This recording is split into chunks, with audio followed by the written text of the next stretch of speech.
All right, hi everybody, I'm Kaylin Julian. I'll be talking about effective use of assessments in middle school. I'm filming in my classroom, so there's noise, and I'm also wearing a jersey because it's Be a Light Week, and today is to team up against bullying. So please don't mind that. So there are three major types of assessments that I can talk about. Formative assessments, interim assessments, and summative assessments. And we're going to be able to use all three of these in order to track student progress, monitor student progress, adjust in our instruction where we need to adjust in order to best benefit our students and give them the best chance of being higher achieving.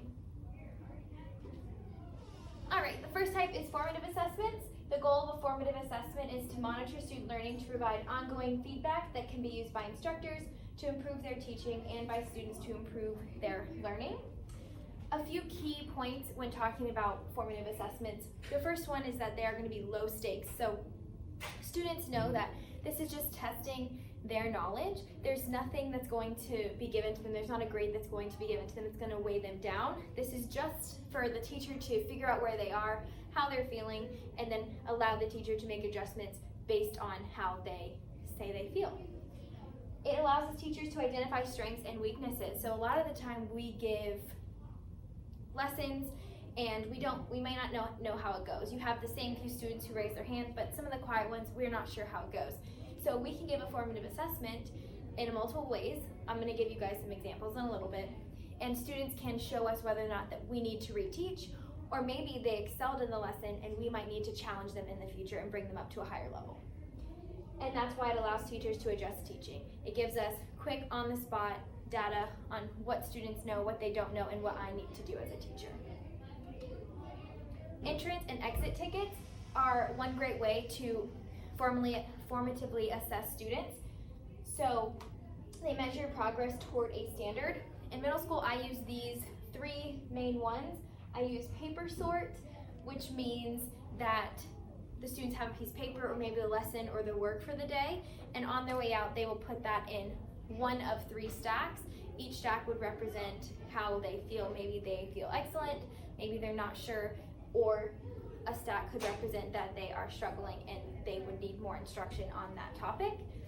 Another would be post-it notes or circle faces. So a lot of teachers could have a spot on their board and it would have like, I feel good, I need help, or I'm really struggling. And on their way out, they would just post the post-it note on the board, and the teacher can then glance at the post-it notes and see the majority of my students feel great, or the majority of my students said they need help and I need to keep going. So it's a way that teachers can automatically, as students are leaving the classroom, assess how they felt about a lesson, how a lesson went, without having to constantly grade or wait. The turnaround time can be quick, and I can see, okay, first period didn't understand, I can even make adjustments throughout the rest of the day, and then when first period comes back the next day, I know that I need to do something else to help them understand the concept and the standard. I might need to break that standard down a little bit more. And a great, we're a one-to-one school, so a great digital format for that would be a Padlet or a poll everywhere. So that would allow teachers to assess students on the spot. They would just quickly answer a poll. You would get your results right then and there electronically, and you wouldn't have to worry about that. I've given you two examples. There's an example of an emoji exit ticket.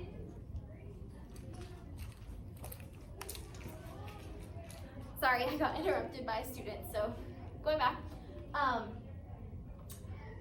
have an example of an emoji exit ticket, which is one I really like to do, and it has all of these different emoji faces, and the students simply circle the one that best represents what they're feeling about today's lesson, and then it says, I chose this emoji because, and they just give me one sentence that tells me why they feel that way.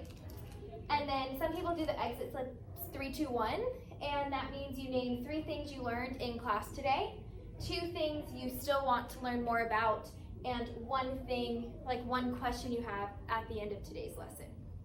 So that's one example of a formative assessment. We can also use graphic organizers. So conceptual graphic organizers assess students' understanding of concepts and central ideas, and it makes students really show and represent their knowledge or how they can sort out the information that they've learned.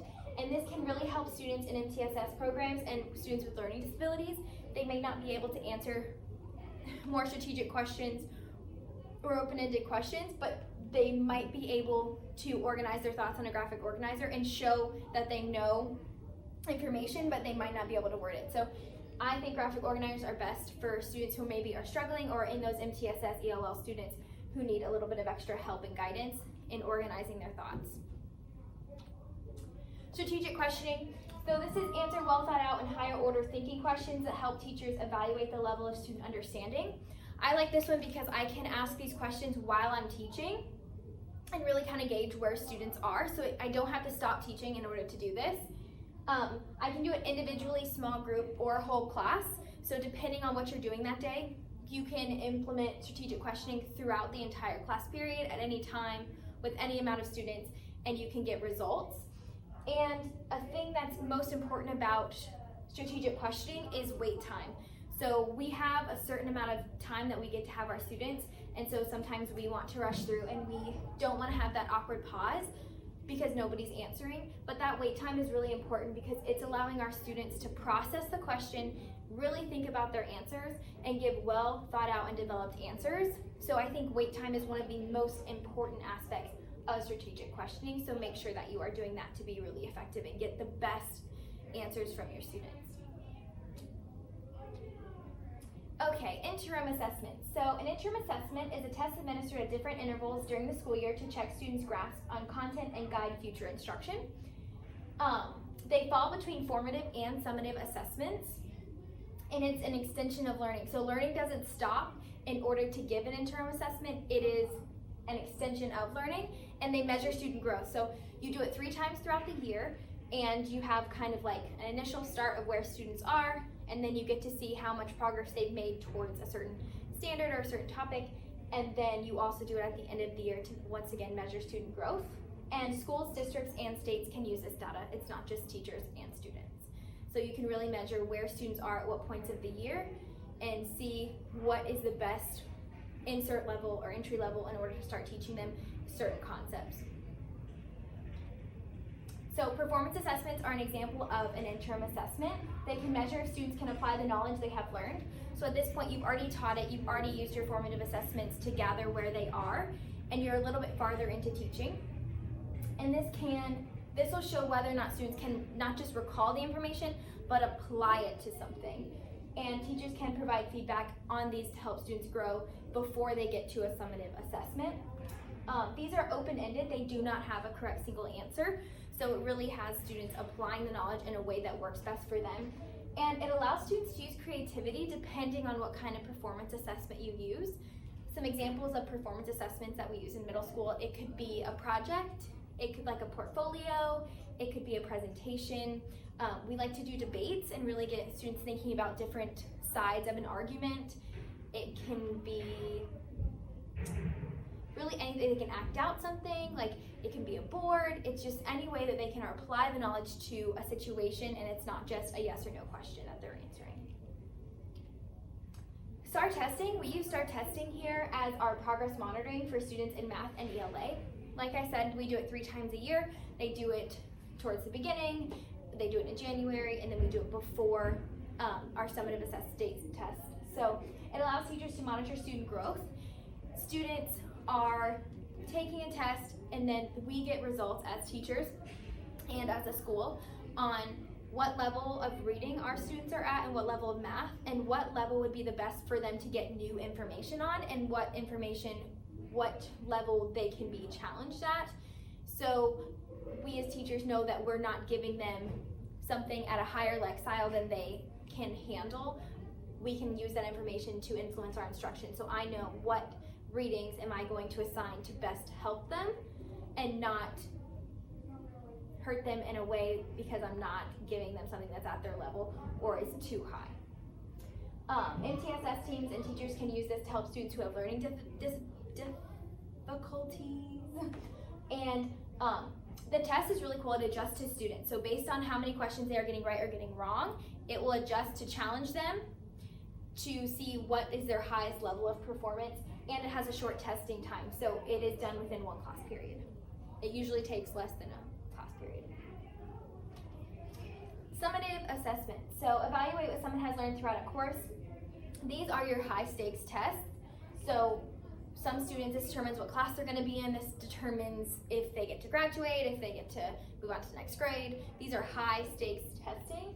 It's used by teachers, districts, and states, and it identifies gaps in student knowledge. So it takes all that they've learned in a course and all of those standards, and is going to test on if they have mastered those standards.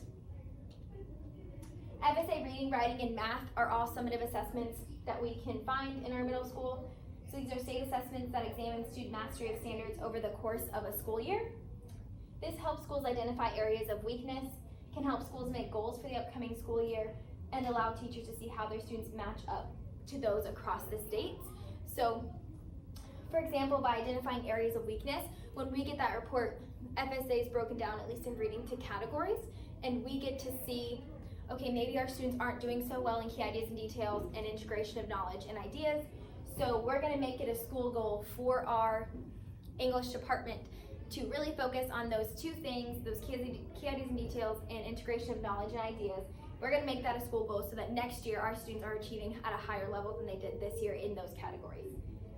So it allows teachers to see how their students match up across the state, so we can see as teachers if we need to change anything or if our students are ahead or behind of the curve based on all of the students in our state testing on those state standards. And of course, exams test student mastery of standards for civic course.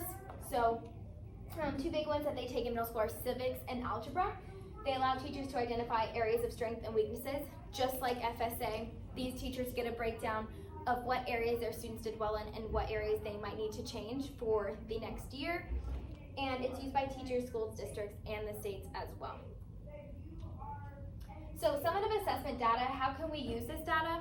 So I really wanted to break it down and show you how each type of personnel in a school can use this kind of data. So teachers can use this data to inform curriculum mapping, lesson planning, and help adjust and evaluate their instruction. So based on what we get from this summative, I might know I need to spend more time on key ideas and details, and therefore I need to change my curriculum. Maybe I need to add some text, take away some text. Maybe I need to change how I'm instructing my students on certain topics. I can make those changes based on that data that I get from those tests. Students can use this data to evaluate their own learning, let students identify areas of weakness. So one way that I do this is my students know all the categories that are on FSA in my language arts class, and at the beginning of the year they get a breakdown based on the test specs, and they fall under each of the categories that are on FSA. So they have all the standards, what category they fall under, and as we are completing assignments throughout the year, they are putting them under those categories and their accuracy. So at the end of the year when I go to review, they know what areas they need to focus on as a review to best prepare for the FSA. So we examine their scores from the previous year, fill out a form so that they know where their areas of weakness were, and then as we go through the year, they can track their progress. Okay, I started off not really good at key ideas and details, but I got better because of this assignment, this assignment, this assignment. So I think it's important for students to be able to think about their learning and where they are in relation to the standards and where they should be, because then they can be aware. And it's important for students to be thinking about their learning because they're going to learn more that way. They're going to be more aware of, I wasn't picking up on that, and they're going to want to ask questions. And school leaders can use data to set goals and create action plans to plan for improvement. So based on those test scores, they might say, you know, we really need to focus on writing because it was not up to par with the state, and that's going to be our goal for this year. Or our goal is to have higher achievement in math, higher achievement in science. Just our school can make those plans based on that data. And these are my references. Thank you.